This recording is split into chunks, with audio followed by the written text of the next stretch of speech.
Puck to the trenches. It's time for Renegades of Puck TV. Welcome to the bunker. Welcome to the essence of no half-steppin'. I'm your host and captain, Crazy Charlie Saunier, and before we get started on the no half-steppin' playoff coverage, let me direct you to our home website of renegadesofpuck.com. Once you go to renegadesofpuck.com, you'll learn all of the information, get all the access points to the Renegades of Puck. Then once you click on that merchandise tab, you'll find the classic logo t-shirt. You'll find the Pride logo t-shirt and all of our special event t-shirts that we've made along the way, like this home base freakout t-shirt that I'm wearing right here in the bunker today.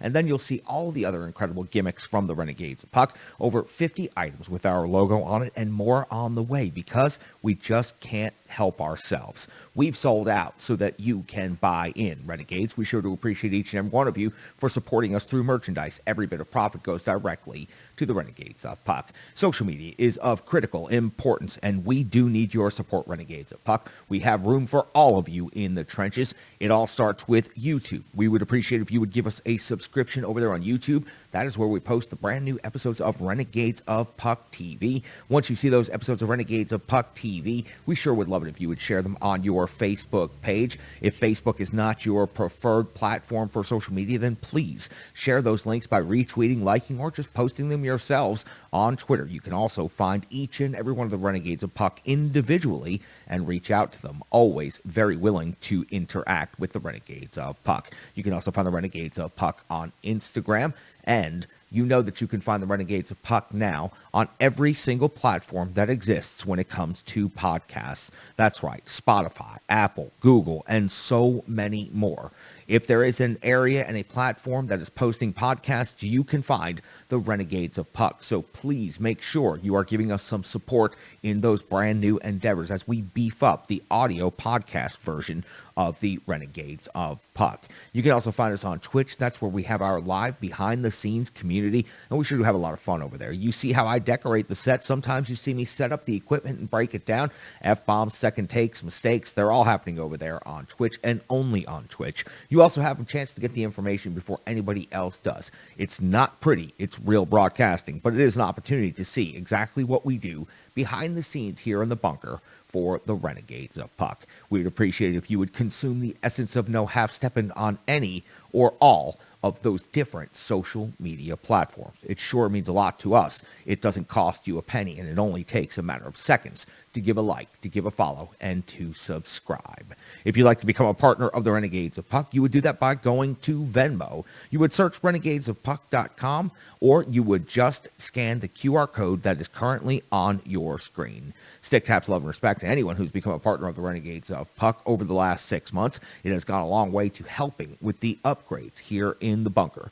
Looking to add some new equipment here as we head into the summer of no half-stepping. So please, whether you can spare $1 or more, it means a lot and sure does help the Renegades of Puck. Again, that is Venmo, Renegades of Puck. Now, I know that you're here for the no half-stepping hockey coverage, especially when it comes to playoff time. So it is time for Operation number 649 for the Renegades of Puck. That's right, show number 649. On this date in hockey history, we find ourselves talking about the first round of the NHL playoffs. Still in progress today are a couple of games. So let me go back and recap the action that has already happened. We opened the day with the Washington Capitals defeating the Florida Panthers 6-1. Washington, now as a wild card team, leads the series 2-1. Samsonov gets the start, goes 29 out of 30. The Capitals get 6 different scorers, including Alex Ovechkin and TJ Oshie. And the President's Trophy winning Florida Panthers find themselves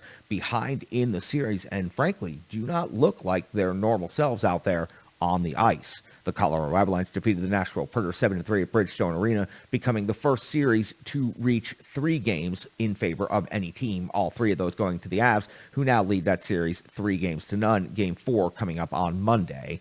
The Boston Bruins defeated the Carolina Hurricanes to get themselves back in the series. The Canes still lead 2-1. It was Marchand with a goal and 2 assists, and he was quite the pest on the ice in this game. Swayman picks up the victory, going 25 out of 27. We'll see if Carolina can get the momentum back going into Game 4. Toronto defeated Tampa Bay 5-2 in the first game down in Florida. It was 2-1 now in favor of the Toronto Maple Leafs in the series. It was Campbell making 32 saves and looking incredible in this game. A lot of people's Stanley Cup favorite pick, the Tampa Bay Lightning, are now down 2-1 and have certainly not looked as crisp at any point as they should. The Minnesota Wild defeated the St. Louis Blues 5-1. Minnesota holds a 2-1 edge in that series now as Kaprizov, who has been red hot in the series, another goal and an assist, and Marc-Andre Fleury coming up with 29 saves in that one. And late night, we all had the chuckles as for just a brief moment, the LA Kings looked worse than the Nashville Predators as the Edmonton Oilers blew out the LA Kings 8-2. The Oilers now lead that series 2-1. It was Kane with 3 goals and Hyman with 2 goals for Edmonton. And that series now, it looks like the Oilers are awake and are well under control. The LA Kings really need to do something to get back in it after only winning the first game of the series, but not looking too good in the previous 2. As I mentioned, the Rangers and the Pittsburgh Penguins are in progress. Calgary and Dallas will be taking place a little bit later tonight. Both of those series are tied at 1 apiece.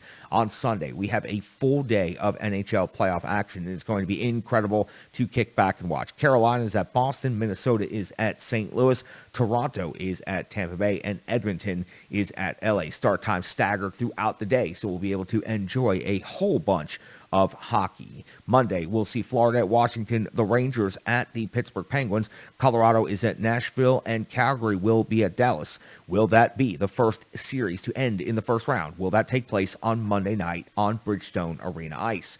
We are going to discuss extensively for the rest of the episode on Renegades of Puck TV. So stay tuned. The analysis starts right now. It's now time for the Rebirth Sports full game recap. You can check out their work at rebirthsports.com, or you can give them a follow on social media, Instagram, Twitter, and Facebook. The jerseys that you see me wearing here in the bunker for the Renegades of Puck, the home jersey, the away jersey, and the third jersey, all incredible visions that I had that were made into reality by the incredible people at Rebirth Sports. They're not just incredible at making jerseys. They are also great people. They are great partners. And it's not even about making great jerseys. They're not just hockey people. They are hockey tailors. They are incredible at what they do. And I encourage each and every one of you to reach out, check out their work, and find out what they can do to outfit your operation today. They are incredible. I'm so appreciative to have them in the trenches. You see me wearing their jerseys all over the place, whether it's in league play for the Mighty Drunks or if it is skating in charity events like the Wish Cup, going to the United States Pond Hockey Championships and skating on Lake Nokomis. Wherever I go, wherever I skate, I'm always wearing Rebirth Sports. Stick taps, love, and respect to Doug and the entire crew at Rebirth Sports. Now, let's talk about Game 3 of the Nashville Predators and the Colorado Avalanche all the way back on May the 17th of the year 2022, and John Hines deployed the Nashville Predators starting lineup in the following way. Cunnin, Granlund, and Duchesne, Forsberg, Johansson, and Jeannot, Trennan, Sissons, and Olivier, Tolvanen, Glass, and Tomasino. That is right. That is an entire jumble to the lines that we had become familiar with up until this point. So Glass gets a call-up from Milwaukee, gets inserted into the lineup, and we see a bunch of other changes. On the defensive side of things, Yossi and Fabbro, Ekholm and Carrier, Luzon and Benning, Connor Ingram gets the start in net. We're 3:39 into the first period, and that's where we find our first whistle of the game after the opening puck drop. Not a shot on goal, and it was tight back and forth. Just not a whole lot going on. We're 4 minutes now into the first period, and Kemper comes up with a save on a weak shot from Ekholm. Almost the first shot on the goal of the game for the Nashville Predators. Then at 4:12, Kemper has to make a much better save on Duchesne's backhand from the slot. At 5:30, Ingram comes up with a save off of Sturm from the rush. He is no McKinnon. First shot on goal for the Colorado Avalanche. Ingram, no problem with the save. 6:55 of the first period. Duchesne hits the post. 9:26. Tolvanen off the box. 2 minutes for tripping. And it's where we see Lehkonen picking up his second goal of the series. It was a low slot deflection where he was setting a good screen and good traffic. Then he gets rewarded with the deflection, putting the Avalanche ahead 1-0. 12:20 of the first period. Kadri's off the box. 2 minutes for cross-checking. Kemper comes up with a save on Yossi's long shot. There was absolutely no traffic, and this is considered to be an easy save for a goaltender. 15:15 of the first period. Ingram comes up with a save on Byram. Bodies were everywhere. Good job by Ingram tracking his puck. 15:46. Cunnin's off the box. 2 minutes for high sticking. Landeskog's second goal of the series on this power play comes off of a pass attempt that bounces off of the traffic and goes through the 5-hole of Ingram into the back of the net. 2-0 in favor of Colorado. But at 17:37, the Preds get some momentum back when Matt Duchene's third goal of the season goes into the net. Now a 2-1 game in favor of the Colorado Avalanche. It was a wrist shot off of Kemper's shoulder and into the top corner. Matt Duchene, so far in the series, the only Nashville Predators offensively that seems to be living up to any expectations. 18:44 of the first, Ingram comes with a save on Makar, with Nichushkin setting a big body screen. 19:03, Johansson's stick blade gets through Kemper's mask, causing an injury. Kemper has to leave the game. Francouz comes into the game, but this is one of the freakiest things that I think any of us have ever seen. I've been watching the game and covering the game now for 20 plus years, watching it for a whole lot longer than that, and Ryan Johansson's stick getting into the mask of the goaltender is something I frankly did not think I see. I think it was just a complete freak accident, and I hope it was just a complete freak accident. It was a dangerous play, and we would get word after the game that Kemper is in fact okay. He would not return, though, for the remainder of this game. 19:59 of the first, Francouz comes with a save on Ekholm off the rush. Good scoring opportunity by the Nashville Predators. 11 shots for each team in the first period, but for the Nashville Predators, 2 completely unnecessary penalties taken in the first period come back to haunt them yet again. We go into the second period, and we're 26 seconds into the period. Francouz comes with a save on Jeannot off of the rush at 3:01. Ingram comes up with a save on Makar at 3:11. Ingram comes up with a save on McKinnon from the low slot after Tanner Jeannot has a terrible turnover. 4:44, Manson off to the box. 2 minutes for interference, and we see Eeli Tolvanen converting with his first goal of the playoffs, tying the game at 2 apiece. It was a no-look sweeping wrist shot off of the Ekholm feed from over on the face-off dot. This was a goal scorer shot right here. Tolvanen looking good, being inserted back into the lineup and picking up the goal. We have a tie game at 2 apiece, and the Preds, for the first time in the series, have momentum and are playing some really strong hockey out there, generating on the cycle, getting shots on goal, getting good scoring opportunities, and they're very much in this game. But at 10:24, we see Luzon go off to the box, 2 minutes for holding. Could have called the embellishment as well on this situation, but no matter what, this was a completely unnecessary penalty, yet another unnecessary penalty to take, and Landeskog is making the Nashville Predators pay. His second goal of the playoffs, third attempt on the jam, goes over the pad of Ingram and into the back of the net. He was relentless in following this play, from the initial tip to the follow-up rebound to the third rebound opportunity that finally goes into the net. The Colorado Avalanche strike and are now leading 3-2 at 12:11. Burakovsky's off the box, 2 minutes for holding on Trenton, as Trenton had a good scoring opportunity. The holding maybe prevented a goal. Here we see the captain, Roman Josi, with his first goal of the playoffs, tying the game up at 3 apiece. This was incredible to watch. It was a bar-down slap shot from straight away out high by the blue line. The captain, Roman Josi, just unloads a howitzer, and the Nashville Predators have tied this game up immediately. But at 14:02, not even 2 minutes later, Landeskog's third goal of the season, of the playoffs, the second goal of the period. Lehkonen is crashing the net hard as the shot is fired. Lehkonen makes contact with Ingram's skate. The Nashville Predators challenge because of this for goaltender interference. The goal is upheld, and that puts the Nashville Predators down 4-3. But remember, a failed challenge in the NHL now leads to a 2-minute delay of game penalty as a bench minor against John Hines, and the Colorado Avalanche are converting again on Kadri's first goal of the playoffs. And this was essentially an empty net goal as Connor Ingram went behind the net and turned the puck over immediately to Kadri. Now it's 5-3. So let's go back and talk about this exchange for just a moment. With the Nashville Predators challenging on that, that was a completely justified challenge, and we would hear on the national broadcast from ESPN that this should have been a disallowed goal. It should have been goaltender interference, but it was not ruled that way. Chris Mason on the Nashville Predators broadcast also felt that way, and I think almost every analyst and pundit that you see online after that play happened is saying it should have been goaltender interference. Now, the Nashville Predators are not going to lose this game, as you will find out, because of this goaltender interference call, but it came at an incredibly critical moment, and it was the wrong call by the officials, and we do not understand at all how goaltender interference works in this league. Nobody understands it. Not the refs on the ice, not the review officials, not the fans in the stands, not any of the pundits, and not anybody watching. The criteria for goaltender interference and goals being allowed or disallowed seems to change based on every single scenario and every single situation, no matter what. It is never the same. It is so inconsistent. Myself, I felt this goal should have been disallowed, and I thought we should have continued on with a 3-3 hockey game. Instead, the Nashville Predators find themselves down 5-3, and we move on. We'll have more commentary on that in the analysis portion. 16:29 of the second period. Forsberg's off to the box. 2 minutes for charging. All hell breaks loose. Big scrums all over the place. And I've got to tell you, for Philip Forsberg, this is over the line. This was an unnecessary hit by a frustrated player, and he put his team in a terrible position, and he put the player for the Colorado Avalanche in a terrible position. This could have easily led to an injury, and this could have easily been the last time you ever saw Philip Forsberg as a Nashville Predator. That's just a tease to the possible doom and gloom on the horizon of him leaving as a free agent. If he had been suspended in this, that could have been the final play that you ever saw of Philip Forsberg.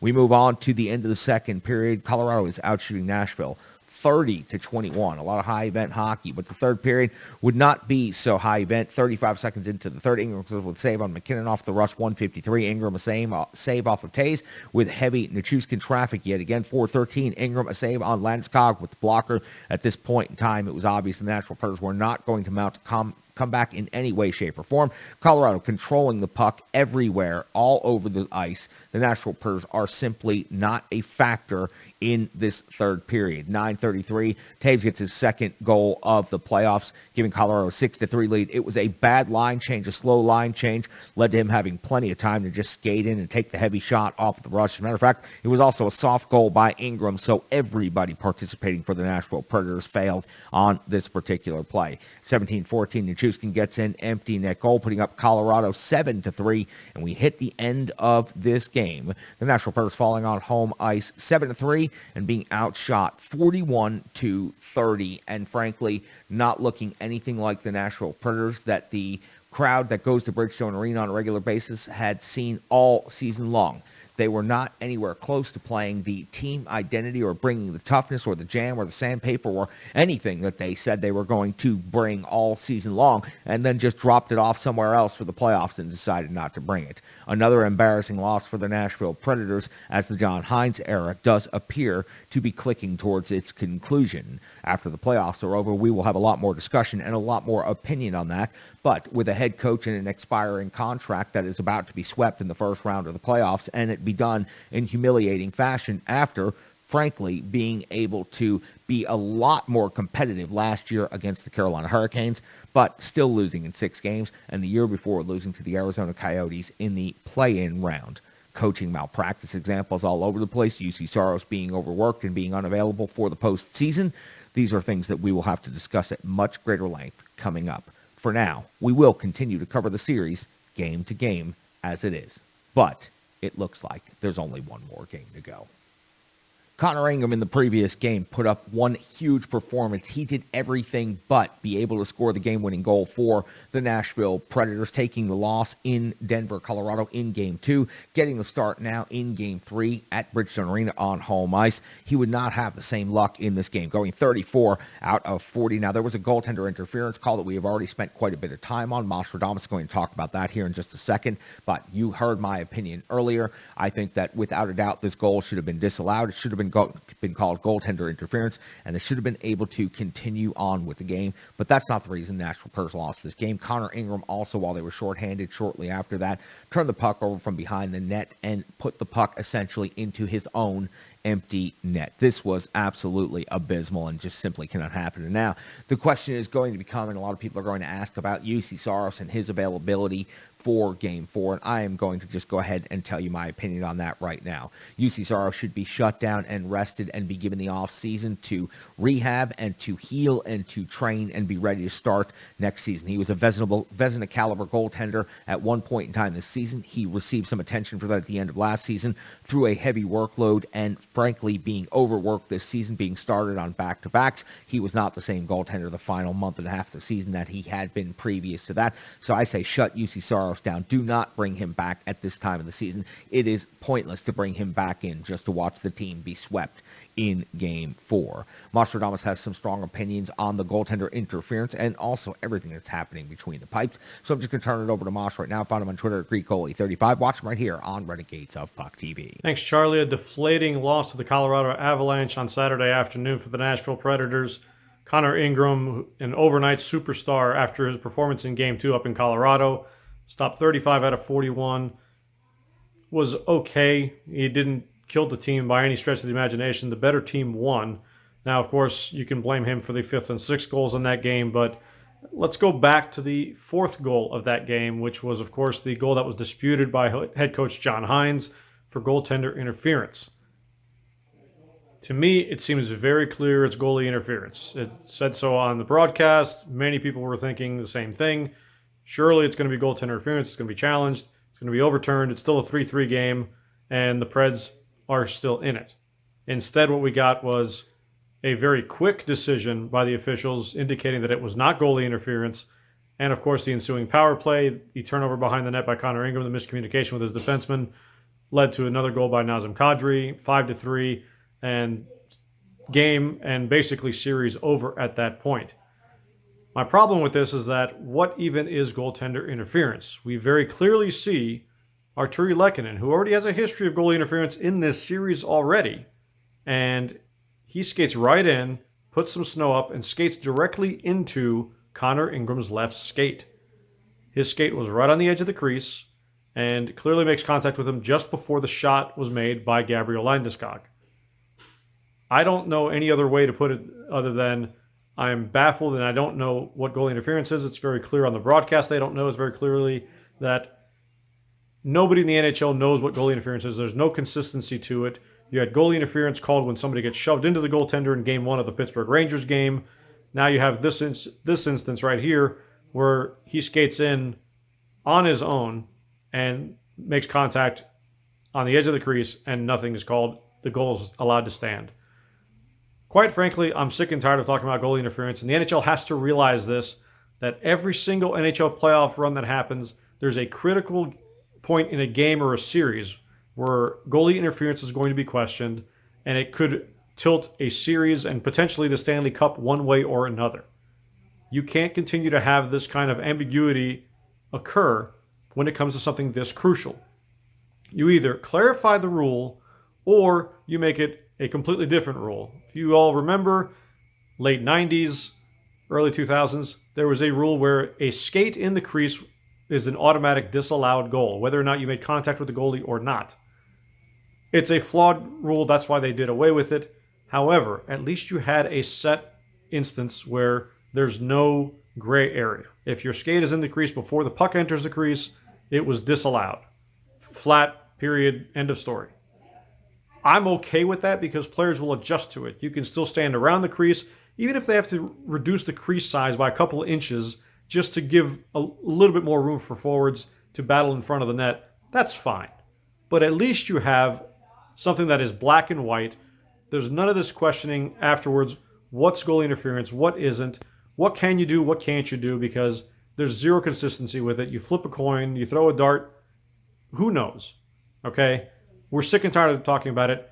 Am I saying that that call completely ended the Predator season? Absolutely not. The better team won. The better team has been winning this series. It doesn't help, however, when you have calls like that go against you when you're an absolute major underdog as the Nashville Predators are in this series. No UC Saros, of course. Would the series have been interesting? Based on how they've played so far, I would say not. It would be the same scenario right now. They'd be down 3-0. Connor Ingram has been heroic in his performance. Obviously, everybody knows now his backstory, what he's gone through over the last couple of years. Good for him. He's showing his stuff. He will be the backup goaltender for UC Saros next season. However, in the now, it is all about the goaltender interference. Do away with the rule or modify the rule where it's clear black and white. Otherwise, you're going to continuously have situations like this where both teams have no idea what goal interference is, what they're allowed to do, what they're not. And it's just a bad look for the league, especially in a situation like this. We saw it when the NFL with pass interference. When you have a very clear call, it doesn't go that way, you start changing rules around. Change the rule and be done with it. It's a terrible look, and you're going to continue to have issues like this, and in bigger spots, I might add. Stanley Cup Final, I guarantee you we're going to have something called goalie interference one way or the other that's going to be very, very questionable, and the league is going to have a black eye on it because of the ambiguity of the rules and how it's perceived. Charlie, I've got nothing else. Take it away. You can find him on Twitter at GreekGoalie35. You can watch him right here on Renegades of Puck TV. He's the starting goaltender of the Renegades of Puck. And I'm sure to appreciate Nostradamus jumping in the trenches and talking all things between the pipes with me here in the bunker. Let me talk to you about a partner of the show, Strong Style Fitness. 150 workouts by a certified personal trainer, and they are all set up for you completely on demand on YouTube. That's right. This certified personal trainer, Tracy, over at Strong Style Fit, has made her entire catalog completely free and available to you, Renegades of Puck. So there's no excuses not to get up off the couch and get started stretching. The warm weather is here, and this is a perfect opportunity to take Strong Style Fitness with you anywhere. Load up a workout on your tablet, get outside, and get yourself a solid stretch. Or if you're more pro than that, find out what you need as far as lifting that iron and join up with Tracy at Strong Style Fit. Believe me, I have seen the results. I've experienced the results for myself, and you will too if you just dedicate yourself to working with Strong Style Fitness. Stick caps, love, and respect to Strong Style Fit for making that entire catalog free for the Renegades of Puck. Matt Duchene picks up a goal in this game. Now he has 3 for the series, so 3 goals in 3 games. He's the only player living up to expectations on the offensive side of things in a season where you had multiple players break franchise records. You're not seeing anything like that here in the postseason. And the Colorado Avalanche are not a defensively sound team. They give up plenty of goals. When you go back and you look at their regular season numbers, their goals against, they gave up 2.83 on the season. That was 9th overall in the NHL. They are certainly susceptible to giving up goals at times, but not against this Nashville Preds team. The Nashville Preds offense has just not shown up in any tangible way when it comes to this first round playoff series. Philip Forsberg has been completely invisible. And when it comes to the other side of things, that's really the only positive I can say about Game 3. Penalties. It's wash, rinse, repeat. How many times are we going to sit here and go through this? Well, I guess the answer is one more time. When the Nashville Preds go out there early in a game and just take preventable penalties. That's a phrase you've heard Chris Mason use on the broadcast for the Nashville Preds a lot down the stretch of the season now here in the postseason. Preventable penalties. These just simple penalties that don't have any effect on the play whatsoever, and you find yourselves down by 2, 3, 4 goals, now 5 goals at times. The Preds have just been hemorrhaging goals. What is it, 2 months now? I feel like the Nashville Predators' tight-checking, hard-hitting defensive system completely fell apart. UC Saros started to leak, and the Nashville Preds as a team just started to hemorrhage. And seeing 7s on the board, seeing 6s on the board, seeing 5s on the board, it's become routine. It's become normal, and almost everybody's become desensitized to it. The Nashville Predators defensively have been just abysmal for 2 more months, and the Colorado Avalanche are exposing that at any time they frankly feel like it in this series. Now, I want to get some analysis from Sean C. Smith. He was on the front lines at Bridgestone Arena. He was listening to all of the Colorado Avalanche media cheering in the press box, which, if you remember just a couple of years ago, they tried to create a scandal saying that the Nashville media was cheering in the press box. It's a confusing and silly place up there in the press box. It's one of the reasons that I stay away from it completely and have avoided going to it for quite some time now. Frankly, I don't like being around those types at all. So Sean C. Smith is here to talk to me about what he witnessed firsthand at Bridgestone Arena. He was on the front lines. He's got the intel that you need to know from alltheforecheck.com. That's where you can find his work, where you can watch him right here on Renegades of Puck TV. Find him on Twitter at SCSOTF. He is the one and only Sean C. Smith. Thanks, Charlie. Hey, Renegades, it's Sean C. Smith, and looks like we're back here again talking about another playoff loss for the Predators. Not really where we wanted to be, not really where we hoped we would be, but it looks like this is where we are in the whole playoff series. So let's talk about it. And really, there's 2 big things here that I think we need to really start looking at. And the first one of those is this. The Predators spent an entire season, I'd say probably more so than any other season in this franchise's history, establishing a very specific identity. And that identity, as we've said over and over and over again, is that of a team that doesn't give up for 60 minutes, finishes every check, and makes it difficult for the team they're playing against to gain any ice and makes them fight for every inch they get.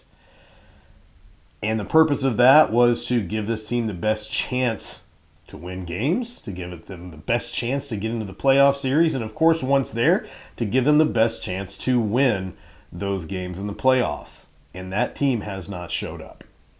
I don't know what's happened. Now, I know that a lot of people might have been expecting this playoff series to turn into a brawl, but I don't think that was ever expected. I think what was expected was that the hard-playing, finishing every check kind of team was going to show up. And at this point in the season and this point in the playoffs, it seems like that has kind of disappeared. I can think of very few times when I saw the Predators being very aggressive during this game. And in fact, the most aggressive they were was when Philip Forsberg took a very uncharacteristic charging penalty, which seemed very out of character. And I don't know if that was like a last-ditch effort to build some momentum for the team or something like that. But whatever it was, it did not work. And that seems to be the story of what's going on with this team right now. It's not working the way they have built themselves to be this season. They're not playing that way. And the other thing we really need to talk about are the penalties, because we've said all season long, when you are a physically aggressive team, when you play an aggressive style game, what's going to happen is occasionally you'll cross that line. Part of crossing that line is figuring out where the line is and getting as close to it as you can without crossing it. And Matthias Ekholm said earlier in the season they felt fine to battle off 2 or 3 power plays from the other team that were the results of penalties called on the Predators just from stepping over that line. But the types of penalties we're seeing, even at this point in the postseason, unfortunately, stick penalties. High sticking, tripping, things like that. Things that John Hines himself called correctable. And they're not getting corrected. They're not fixing these things. And unfortunately, if you look at the way the Colorado Avalanche are built, they are built to score on you on the power play. That's exactly what they did in Game 3. And as long as you have these same factors contributing to the Predators' games, as long as you see them in the playoffs not playing hard, not playing a physical, aggressive game, as John Hines said, a man's game or a game with a lot of testosterone out there, and as long as you see them continuing to take undisciplined stick penalties, then I would say you're probably only going to see it for about one more game. And that's probably going to be about the end of that. Not what anybody wants to hear, but unfortunately, if that's the product that's going to be put on the ice every night during the playoffs, you're only going to see it about 4 times. Charlie, that's all I've got to say. I'm going to send it back over to you. Find his work at ontheforecheck.com. Check him out right here on Renegades of Puck TV. Find him on Twitter at SCSOTF. Sean C. Smith was on the front lines tonight. He just delivered you the intel that you needed to know from Bridgestone Arena. Stick Taps, love and respect. Sean, appreciate you getting out there today and going down to the game and covering it for the Renegades of Puck. Let me tell you about another partner of the Renegades of Puck, and that is Stripe Digital Solutions. Emailing back and forth about Stripe Digital Solutions, about upgrading some of our technology, some of our graphics, and all kinds of things. It is so awesome to work with such partners like Stripe Digital Solutions. Check out the work, stripedigitalsolutions.com, or social media. Give follows, give likes, Facebook, Twitter, Instagram. Believe me, you have so many things to manage when it comes to running a small business and a small operation in this current world and the way everything is set up. I'm learning more and more about it every day, and I'm getting the assistance firsthand from Stripe Digital Solutions. Believe me, the results are definitely noticeable since I've been working with Stripe Digital Solutions. And whether it comes to designing the crest on the wall behind me, or on this t-shirt right here, or the graphics that you see on the show, or renegadesofpuck.com, my social media, my brand building, all of that is assisted by Stripe Digital Solutions. Stop by and see Brandy can do to help you out. Get the conversation going today. Stripe Digital Solutions. Check them out. We sure do appreciate everything they do to help us out. Now, let's get into the numbers and the box score, and then let's kick it over to the analytics desk. And I've already talked about Matt Duchene with the only goal in this game for the Nashville Predators. Actually, I take that back. Ellie Tolvanen also scored a goal. It seemed like the Preds only scored 1 goal in this game. And the captain, Romeo, also had a goal. That's right. This game was tied 3-3 at one point in time before it became an absolute joke of a blowout. Let me comment real quick on those. Ellie Tolvanen, great to see him back in the lineup. That was a real elite goal scorer's goal right there, and that's exactly what that player is supposed to do. And if the Nashville Predators are about to break up the relationship with Eeli Tolvanen because he didn't put up a ton of goals this season, you're giving up on him too early. I'm not going to say this is the same scenario as Kevin Fiala. The Predators invested many years in Kevin Fiala before finally moving on. I think that Eeli Tolvanen deserves the same opportunity. Invest in him. Let him grow among the rest of the young players on this team. Unfortunately, I think the Nashville Predators are about to go in a different direction. That could be a terrible, terrible mistake. Assists go to Granlund, Johansson, Cunnin, 2 to Carrier, 1 to Ekholm, and time on ice. Matt Duchene led the forward in time on ice and was the most noticeable forward without a doubt in the game and for the entire series, 20-35, and the captain Romeo-Josi, 24-46 in total time on ice. And taking a look over at the numbers on the Colorado Avalanche side of things, Landeskog was absolutely dominant in this game. 2 goals, 2 assists, 6 shots on goal, and he did that in a very efficient 18-02 in total time on ice. Rantanen also had 2 assists. Makar had 3 assists in this game. And in net, you absolutely have to give Francouz a lot of stick taps here. 18 out of 20 in relief. He picks up the victory for the Colorado Avalanche. Darcy Kemper left injured, of course, and as I've already updated, the word is from the Colorado Avalanche that he is okay, though he did not return in this game. A very scary situation and a very freaky situation. And again, I hope it was a total accident when it comes to that situation. I would hate to think that an NHL player would ever intentionally target the eye of a goaltender or another player, but such a strange, freaky situation when it comes to what happened right there. And now listen, Brian Baston's got some other numbers for you, so I want to send it over to the Renegade Analytics desk. He's got the numbers that you need to know and the charts you need to see from ontheforecheck.com. He is the one and only Brian Baston. Thanks a lot, Charlie. I'm Brian Baston here at the Renegades Analytics desk, and following the loss in Game 3 to put the Predators in a 0-3 series deficit, I wanted to come here and talk about something that I've talked about a little bit, but I really want to put it in perspective as we are nearing what could be the very end of the season on Monday evening. So let's start in with a section from Roman Josi's media availability session this afternoon, or this evening rather, when he was asked about the penalty problem throughout the season and if the problem can be solved or if it ever has been solved. Here's the captain. We're an aggressive team. We play an aggressive style, and that's kind of our identity. But I think it's up to each guy to make sure we don't take stick fouls or stick penalties and just penalties after a whistle, stuff like that. I think if we take a penalty, it's got to be a hard one, and I think that's part of our game. But just the ones that we don't need to take, we got to make sure we don't. Roman Josi talked about identity. Once again, we hear this from the players and coaching staff pretty much every night after every game, win or lose.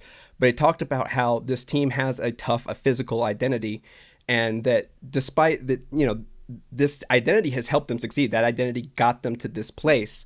The issue is that penalties still continue to be a problem, and for the most penalized team in the entire league, it really wasn't an issue of penalties being correctable or not.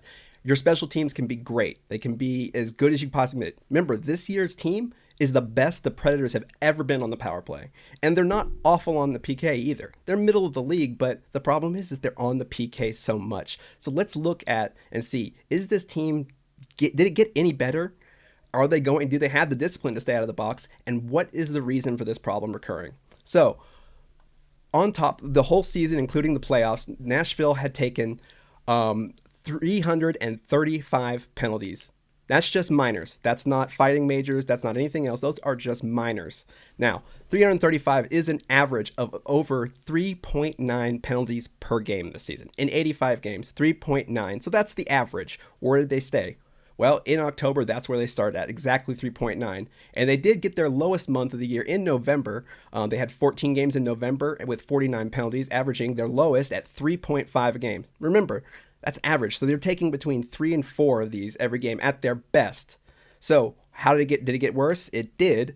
December, January, and February were the most that the Predators had taken in a season, starting with 4 in December, 4.5 per game in December, and 4.3 in January. They did get another dip back in March when they went on a little bit of a tear in the standings, but again, they finished April out at 3.9, and 3.9 is where they sit for their average. I bring those numbers and list those out. I don't really like to just list numbers straight down like that, but I want to illustrate that this has not been something that has been corrected. This is not something that has been worked on, obviously. Maybe the reason is that these players are just not able to do things. Yes, some of these penalties are, ticky-tack things, or they're things that just have to happen. Sometimes you get a smart penalty. There were some smart penalties in the game in game 2 where you just have to make a play to stop a scoring opportunity. Those are fine. But the issue is that the problem has not gotten better, and that 3.9 average of how many penalties they're taking per game, that's how many the Colorado Avalanche scored. That's how many power play goals they scored tonight. Now, I know you're tired of me harping on this and saying that they can't do this, and I'm not going to sit there and tell you that identity is not what got them there. This team, when they play to their identity, can be deadly, but they have to play perfect because obviously they are facing odds. They are going in, at the very least, 8 minutes of the game, nearly a half a period of the game, they're playing shorthanded, and it's not working. So here's the thing. Why is this not working? This is a team that has been penalized a lot in the past, but not to this extent. So why is it? Some of these players are guys who are going to take penalties. Your Mark Borowiecki's, your Tanner Jeannot's. Tanner Jeannot, for example, is excellent because he translates that physicality and those penalties, as unfortunate as it can be, he translated into production. But these players are not getting the impact that it's having, or they may be understanding it now. And that question has to fall on head coach John Hynes. I know that he said in many occasions that they are working on this. These are correctable penalties, but obviously these penalties are not correctable. So all this comes down to just a few things. What is this? Either John Hynes cannot get this team disciplined. Either he is happy with the discipline that it is and is choosing to live with this identity, which again may be a valid choice, or he's unwilling to do anything about that. And honestly, this is not a good time to do it. He's sitting on an expiring contract. His contract has to be renewed this season. This is, he's shown that this is a tough, resilient team. He can coach them through a lot of adversity. But the question is if a lot of the adversity is coming from inside the team itself, what is he doing to stop that? And can he continue to lead this team within that mentality of they have to play a smarter game, even though they can play tough? And that is the topic of my one big stat. You can check out his work at ontheforecheck.com. Watch him right here on Renegades of Puck TV. He manages the Renegade Analytics desk for me, and I sure do appreciate Brian jumping in the trenches. Find him on Twitter at Brian Baston.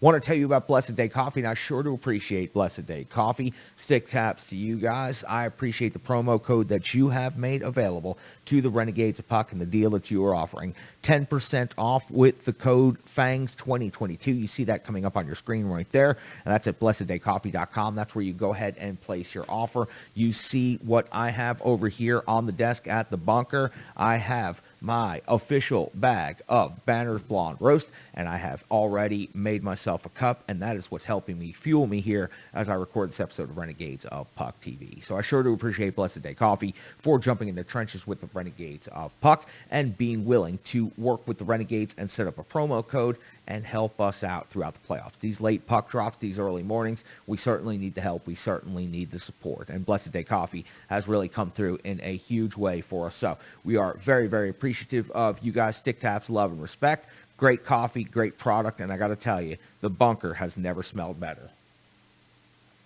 Very much appreciate you guys being in the trenches with the Renegades of Puck. You know who else I appreciate being in the trenches with the Renegades Puck? And look, it's tough on this guy right now. He is the ultimate hype man, and he loves his hometown team, the Nashville Predators. He is the ultimate Predator. Let's go over and find out how he's doing. Ulti, you all right, man? First off, very glad to hear that Darcy Kemper's okay. That's a freak accident and a weird shot and an absolutely insane series of events. But I'm glad to hear he's okay. Maybe he should get a little rest. I don't know the severity of the eye injury, but I'm glad he's okay. As for the team, do better. We know you're capable of doing better. The odds say you're not going to win the series. The odds said that from the beginning. But we wanted one. We want one. Give us the one. Give us the team that we know can win. Give us the team that has beaten the Colorado Avalanche 3 out of 4 times in the regular season. Where's that team? And don't tell me it's just because Saros is out. Saros isn't scoring goals. Ingram's playing out of his mind. Yeah, there were a couple that he probably wants back, but he's a third string at this point. We just want the one. You can, you must give us the one. It's what you guys deserve. You've outplayed everything this season. Outplayed every expectation the world has had for you. Outplay it one more time. You know you can do it. We know you can do it. Play smart hockey. Stay out of the box. Don't let them dictate the game that you want to play. Get one. Start there. Get one. That is the bottom line. Just get one.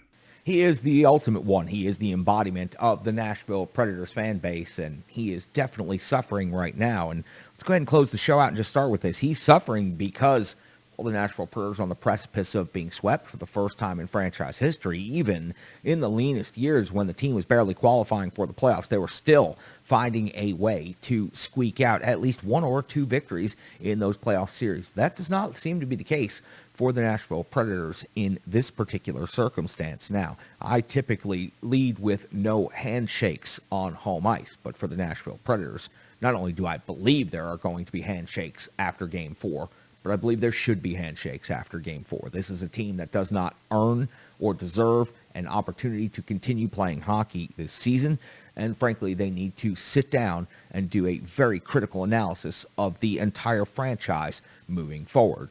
You potentially have a record-breaking goal scorer and an all-time franchise-leading goal scorer that is going to become a free agent.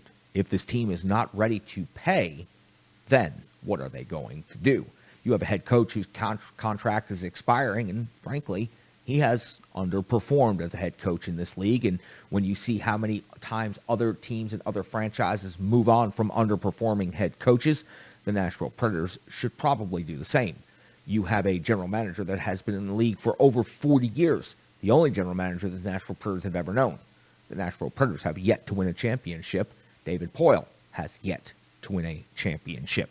Is this the general manager that you trust as a fan base moving forward to rebuild this franchise yet again? Has it been successful in a competitive rebuild at this point?